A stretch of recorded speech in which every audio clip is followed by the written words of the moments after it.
Hey everybody, welcome to TurboTransAmPerformance and Pontiac Performance. My name is Rick, and I wanted to let everybody know this is my first video. This was decided because Mr. Bill Rusing pushing me over the edge. Some of you know me, some of you don't. It's okay, you'll get to know me. Some of you like to know me on either the Facebook posts or Oddball. Pontiac Motors, and I'm on there as well. I'm the guy that has the orange Firebird, and it likes to run 12s and really upset 400s and 455s. This is my first video, so I wrote a bunch of notes down. So if you see me looking down, it's just because I'm going over my notes. I want to touch on everything that we're going to do in the following videos. So a lot of the stuff that I put out here on the table, things that we're going to talk about. If anybody happens to have a 14-year-old they want to let me borrow for a weekend to work on the video and work on making some I don't know, intros and stuff and make a video a little bit better, let me know. Could use them. I haven't really done a lot of things here lately in the past couple of years. I've been working on the Outlaw Pontiac Racers Racing series. I've also been building a motor for my 301 Stalker, an HRA Stalker, which we'll talk about later. I've also been building a dragster. We had a motor that we took out of our GTO, little 400, and we played with it, got it to run 940s on pump gas, and the remnants of it are back over there. We had a ring issue, but we're building a new motor for it, and we're actually building a tall deck 301, so keep your eyes out for that one here shortly. A little bit about me. I'm not here to sell you a thing. Nothing. Don't want to sell you anything. I want to give you education. I want to give you information. I want to make your car go faster. And I don't want anything in return. I just want you to say, thanks, cool, subscribe, like, whatever you want to do. I've been working on Pontiacs for a little over 30 years, when a lot of these guys that have Pontiacs, been doing things, they were playing with models way back when. I got no degree. I'm not a mechanical engineer, but you know what? I've got the experience of these things. I know what to do with these things. So I have a regular job. I work 40, 50 hours a week. I do this when I have time, when it's not 118 degrees out. I'm doing this video now because it's only 100 and what, honey, 2? My wife is doing the videoing right now. That's Judy. So I don't have a fancy shop. I don't have fancy foreign cars. That's the fanciest foreign car we got right there. That's Judy's buggy. And so she can pan over to that if she wants to. You know, I don't have a business. I don't have family funding. I don't have a big shop in the back with a big lift or anything. I do have friends that have lifts, so we're good there. But a lot of times all the vehicles I have are older. The trailers I have are older. The RV I have is older. It's how I afford to race. Judy and I love to race. We love to go to the races. And we do that by pinching our pennies, I guess. The easiest way to say it. You know, I don't have, no offense to my friends that sell tools, but I got Harbor Freight tools. I got a few things that I really like. I got my Craftsman snap-ons and stuff for here and there specialty tools. But I can buy a whole socket set for 10 bucks and 10 bucks at one socket. So it's how I'm able to race and how I'm able to do certain things. So it's just Judy and I. In these videos, you're going to see a lot of things about us. You're going to see where we live. You're going to see where I work on the cars. It could be here in the garage. It could be in the driveway. It could be in the backyard. Could be in the trailer. You never know. So stay tuned. Just don't think it's all fancy and go. We're real life. We're what we call real street. Give you some experience about me, the experience that I have. I started working with Neil Smedley on these 301s back in 1999. How old were you back in 1999? I was building my car, which was silver and turned into copper, and he was working on his red turbo car. We tested a lot of different things on that. We tested many things from turbo boost to RPMs. We found out a lot of things, especially on ROI, your return on investment. We found where there was no horsepower improvement. We found where there was no flow improvement. You just blew head gaskets. We found where there was no improvement in the ET. You just built a lot of heat. So we'll talk about those things in later on. Well, this is all while I was building mine. So, like I said, we learned a lot, and we passed on a lot of that information. In fact, what we did way back when and found out about a lot of this stuff, Neil and I are class racers. So we want to keep our secrets. It's just habit to keep our secrets. You probably will never get cam specs from me. Sorry. Just is what it is. But we will give you all the other information we have. Cam specs are sort of a stock eliminator, super stock racers. It's his lifeblood. It's his secrets that make his car go fast. I'll give you most of them. I'll get you in the ballpark, but I'm not going to give you that home run. You're going to have to work a little bit on that yourself. We're going to do it right this time. A lot of this info that I have, I gave away a long time ago. This time we're going to do it right. We're going to do it right so that everybody gets the information, not just one or two select people.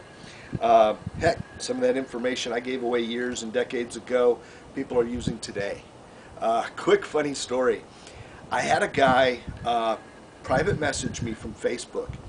He said, hey, somebody came up with this, that if you put short tires on your car, you'll go faster.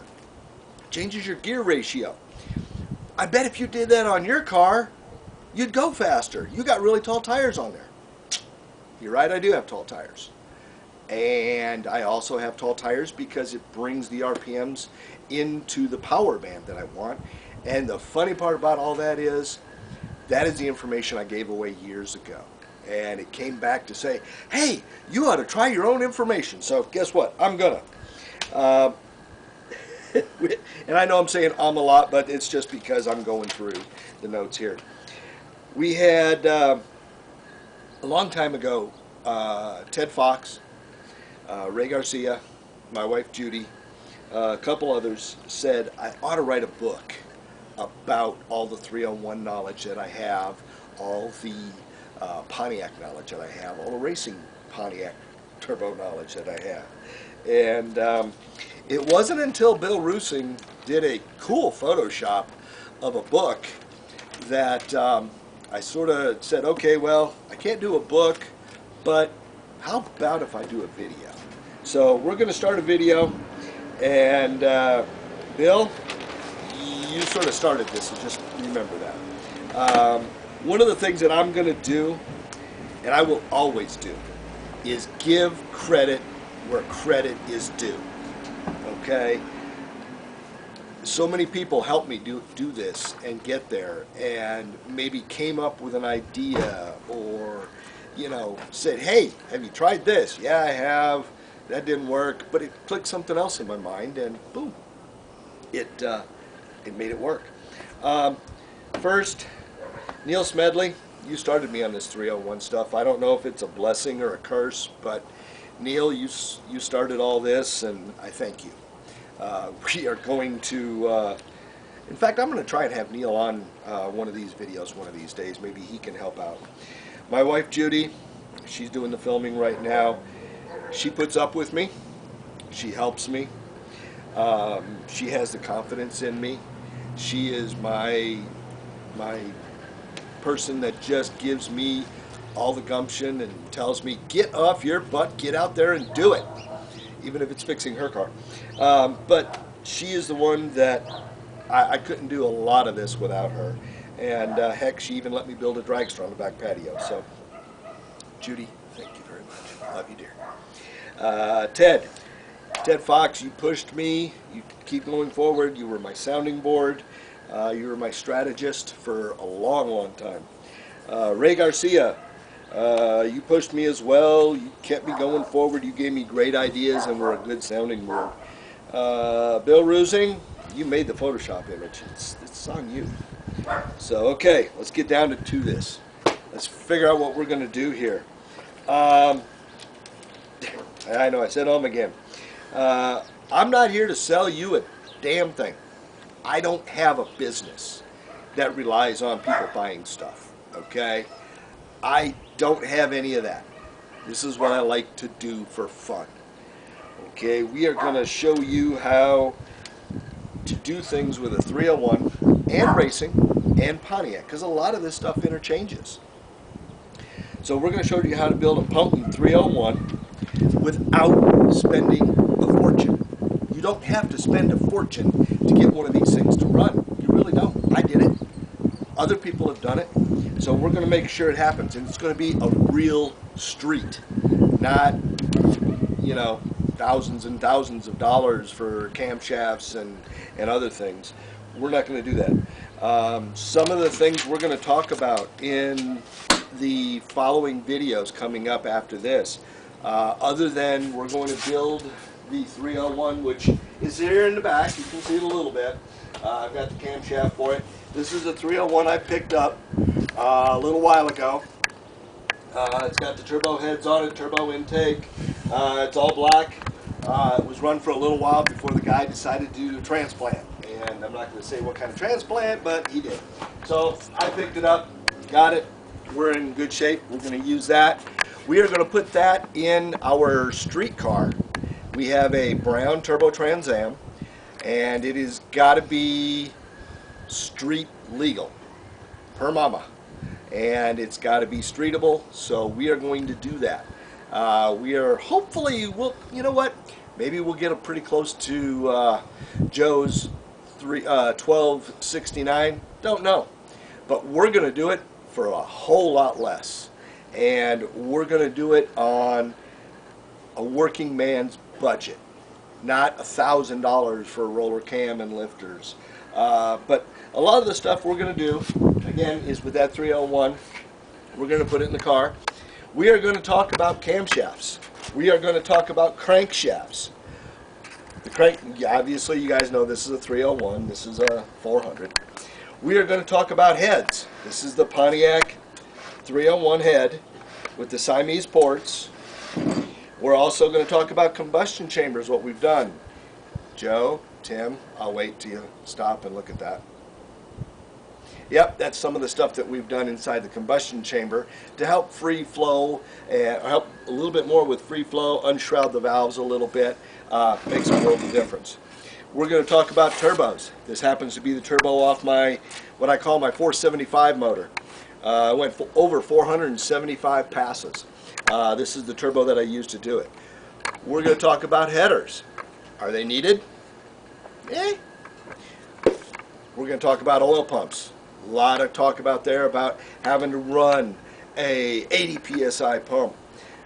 I'm going to tell you what we're going to do on that. We're going to talk about the intake. There's a lot of talk about this intake and the turbo intakes here lately. People are making their own. There's Ted Fox is making some for an NA motor, 301 with traditional Pontiac heads. This is the factory turbo intake. As you can see, it's got the Siamese ports. We're also going to talk about the porting that's out there. There's a lot of guys that are saying they're porting these all to the same size. As you can see, they're not the same size. I just pulled this off the motor a little bit ago. But they're saying they ported these all the way out to the same size. Well, unfortunately, that is not physically possible because on these smaller runners, the outside is a whole lot smaller than what you can port this out to. So without a whole lot of welding and stuff, you don't have the portability that other intakes have, but we'll show you how to make these things work. I wanted to bring a couple things out. This is a piston that I used where I made a mistake, and just so that you know that I do beat up on my stuff. I have no problem beating up on stuff. You can actually see the imprint of the head right there.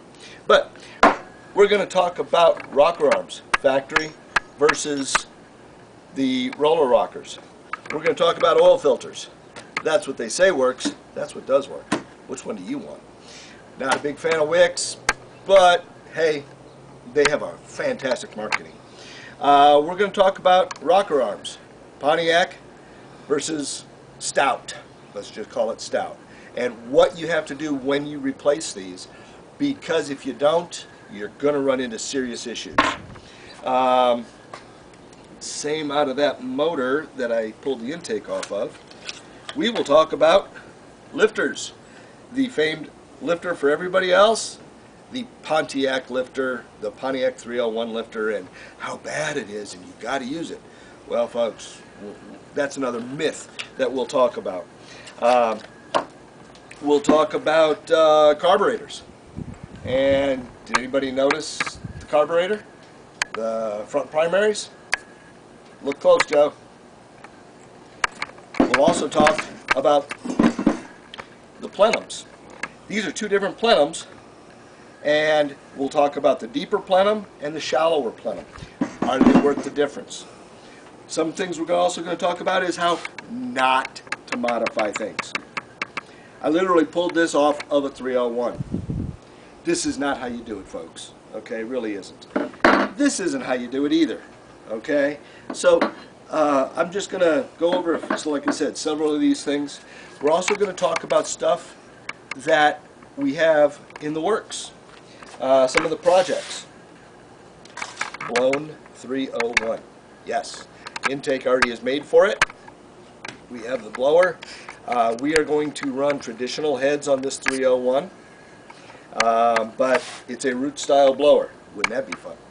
We're also going to talk about a super stock, which allows us, for those of you that don't know stock and super stock allows us any valve train combination as long as the ratios are the same, and any sort of